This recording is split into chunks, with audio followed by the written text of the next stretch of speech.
Bismillahirrahmanirrahim. Assalamualaikum warahmatullahi wabarakatuh. Nama saya Muhammad Alif Fauzul Azim dari kelas 12 IPA Aliyah. Kali ini saya akan mempresentasikan makalah Al-Quran Hadis yang berjudul Pokok-pokok isi Al-Quran. Baiklah, langsung saja kita mulai presentasinya. Yang pertama adalah pengertian Al-Quran.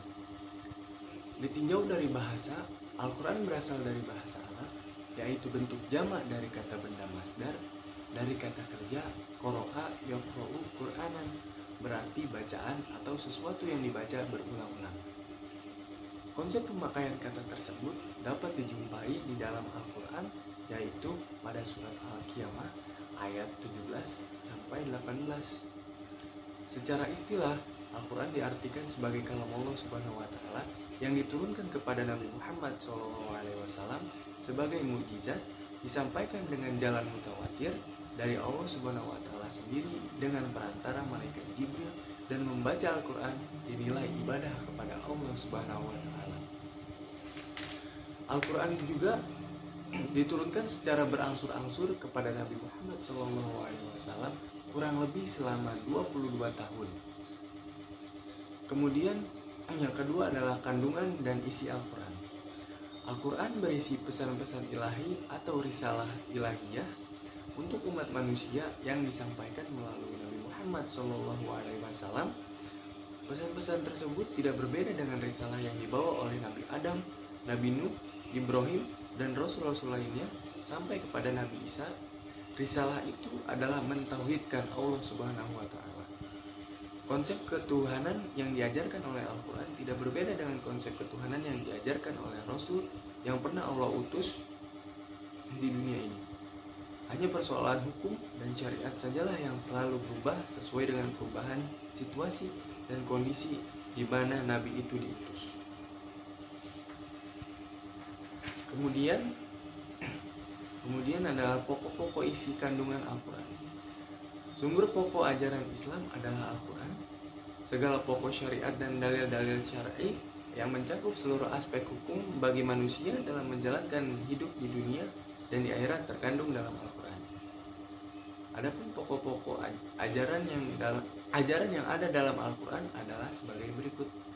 Yang pertama adalah akidah. Sesungguhnya akidah merupakan masalah yang paling pokok dan paling mendasar bagi setiap mukmin. Akidah menjadi pintu awal masuknya seseorang ke dalam Islam, dan akidah pula yang harus dia pertahankan hingga akhir hidupnya. Akidah artinya ketetapan yang tidak ada keraguan pada orang yang mengambil keputusan. Sedangkan pengertian akidah dalam agama sendiri adalah berkaitan dengan keyakinan, bukan perkataan, bukan perbuatan. Kemudian ada beberapa dalil tentang akidah, yaitu yang pertama adalah dalil akli dan yang kedua adalah dalil nakli. Dalil akli adalah dalil yang dapat diterima apabila hasil keputusannya dipandang masuk akal atau logis dan sesuai dengan perasaan. Adapun dalil nakli adalah dalil yang bersumber dari Al-Quran, dan dalam hal ini landasan hukum akidah yang bersumber dari Al-Quran antara lain surah Al-Ikhlas ayat 1-4 yang berbunyi A'udzubillahi minasyaitonirrajim, Bismillahirrahmanirrahim, Qul huwallahu ahad, Allahus samad, lam yalid wa lam yulad wa lam yakul lahu kufuwan ahad. Yang artinya, katakanlah dialah Allah yang Maha Esa. Allah adalah Tuhan yang bergantung kepadanya segala sesuatu. Dia tidak beranak dan tidak pula diperanakan, dan tidak ada seorang pun yang setara dengan dia. Kemudian yang kedua adalah ibadah. Ibadah secara etimologi berarti merendahkan diri serta tunduk di dalam syar'a. Ibadah mempunyai banyak definisi, tetapi makna dan maksudnya satu. Definisi ibadah itu antara lain, ibadah ialah taat kepada Allah dengan melaksanakan perintah-perintahnya, melalui lisan para rasulnya.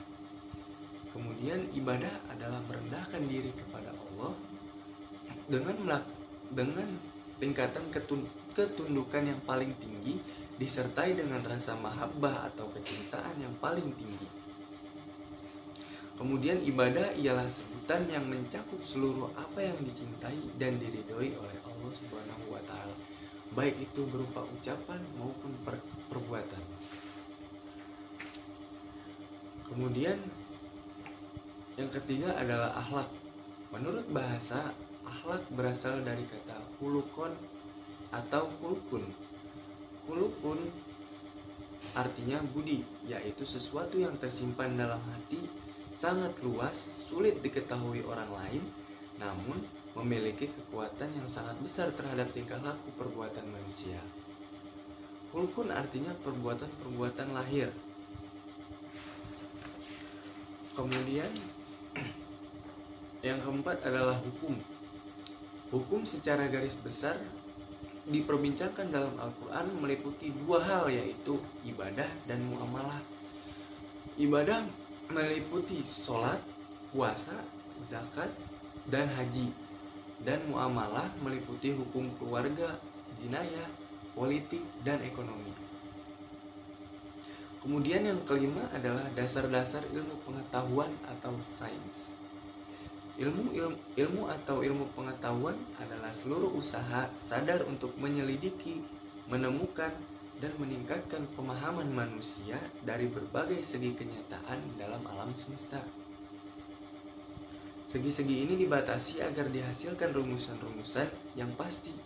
Ilmu memberikan kepastian dengan membatasi lingkup pandangannya, dan kepastian ilmu-ilmu diperoleh dari keterbatasannya. Kemudian yang terakhir adalah sejarah. Istilah sejarah adalah terjemahan dari kata tarikh dalam bahasa Arab dan history dalam bahasa Inggris. Semua kata tersebut berasal dari bahasa Yunani, yaitu historia, yang berarti ilmu. Historia digunakan untuk penjelasan mengenai gejala-gejala manusia dalam urutan kronologis, sedangkan secara terminologi menurut Al-Makrizi membatasi sejarah, ia memberikan informasi tentang sesuatu yang pernah terjadi di dunia.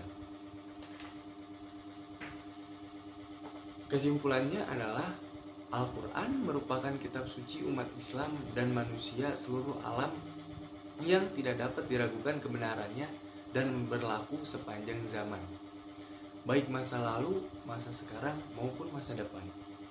Al-Quran berisi pesan-pesan ilahi atau risalah ilahiyah untuk umat manusia yang disampaikan melalui Nabi Muhammad SAW.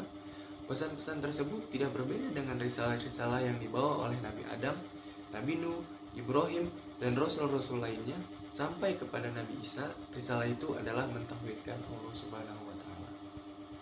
Konsep ketuhanan yang diajarkan oleh Al-Quran tidak berbeda dengan konsep ketuhanan yang diajarkan oleh Rasul yang pernah Allah utus di dunia ini.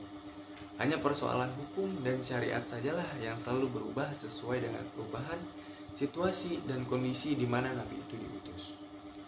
Sebagian isi kandungan dalam Al-Quran kebanyakan memuat tentang qasas atau sejarah umat-umat terdahulu sebagai bahan pelajaran bagi umat sekarang. Baiklah, mungkin cukup sekian presentasi dari saya. Kurang lebihnya mohon maaf. Wabillahi taufiq wal hidayah. Wassalamualaikum warahmatullahi wabarakatuh.